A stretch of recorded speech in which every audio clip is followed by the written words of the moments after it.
Number 1. Anthony Philip Porter. On June 26, 1969, teenager Anthony Phillips disappeared while running errands for his mother and was never seen from again.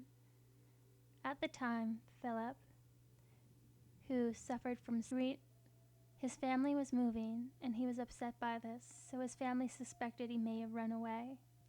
Philip left the house at around 1 p.m. on June 26, 1969. He was expected to return home around 5:30 p.m. for dinner. He, however, did not return, and his mother called friends to see if anybody had seen Philip. At 10:30 that night, the family received a phone call from a man who requested they pay $100,000 for the safe return of their son.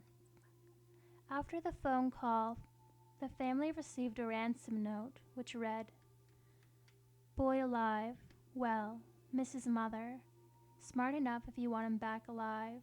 You were told not to call the cops on June 26th. Dumb, play your part, follow instructions exactly, or you will never see him again. Trust us, no one will ever find him. All we want is money. How bad do you want him? You get one more chance. Don't think we haven't got him. We will send you his wristwatch and some of his clothes. His body will be miles down the ocean. Think it over, or the money. Get 60,000 $20 bills in canvas bags, another 40,000 wrapped in brown paper. Money examined by expert. Don't try to fool us. We have experience.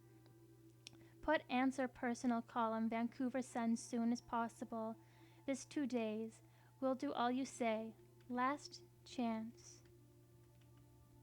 A few weeks later, another note was received with instructions on where to leave the money, at a location in Wycliffe. Philip's father followed the instructions while police watched. A man in his car named Earl Bennett approached the cabin where Mr. Porter had left a note as instructed, and Bennett went inside. His car was stopped as he left the cabin and the note found in the vehicle.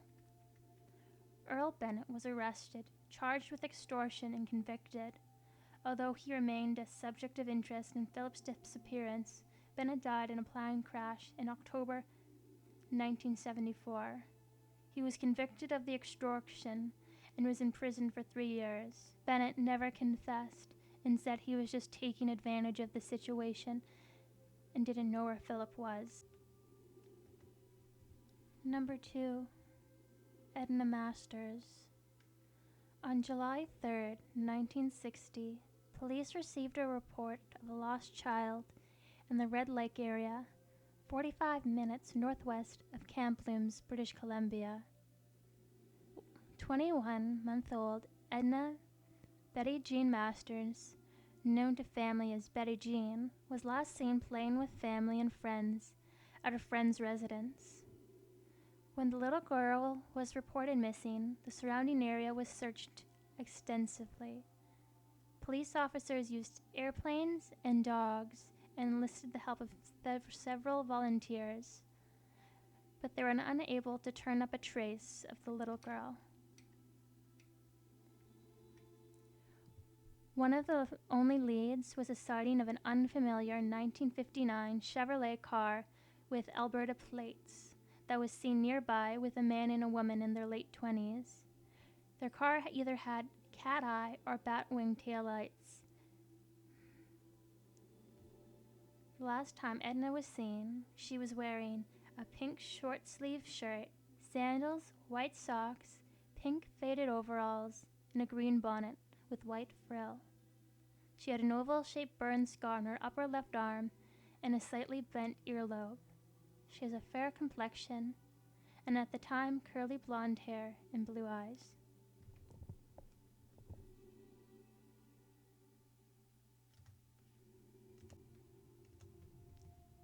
Number 3. Helen Claire Frost.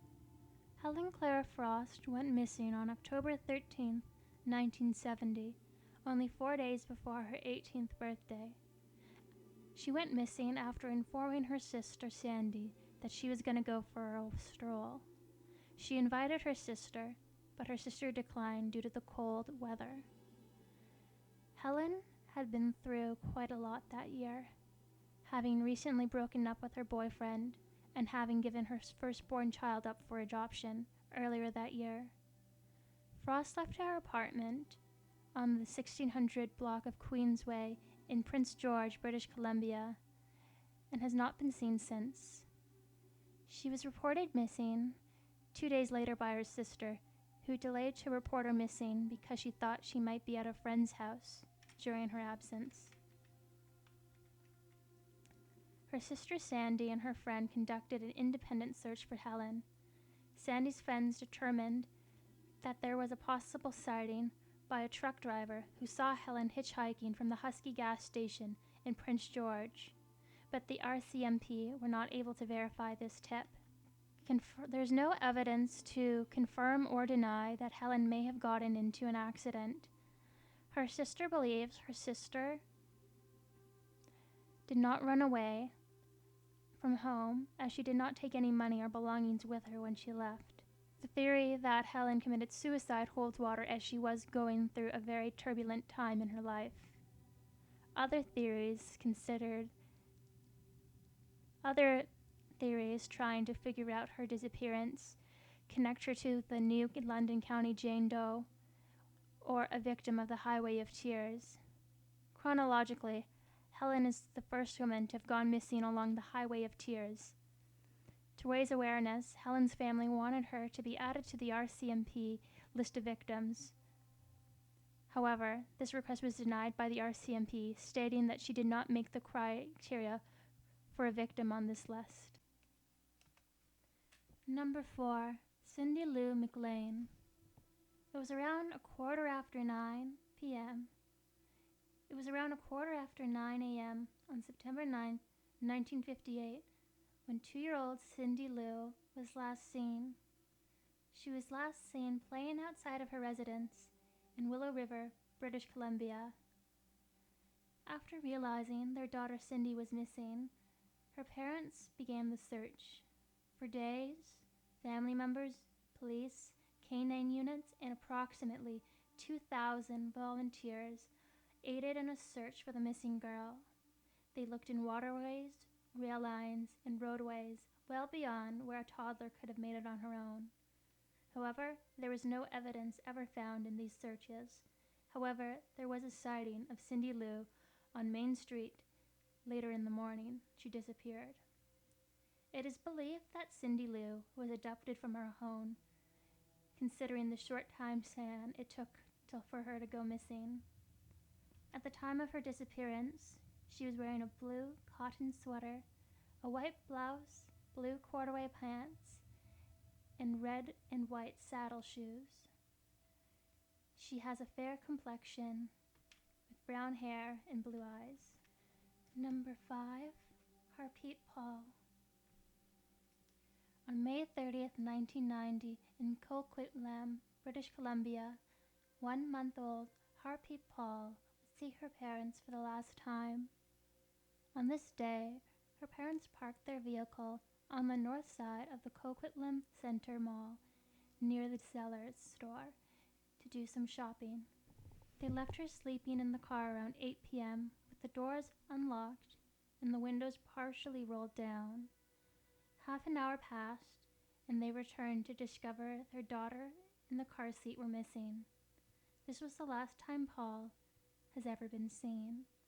Police were able to find fingerprints after dusting the vehicle, but it was not revealed who the prints belonged to.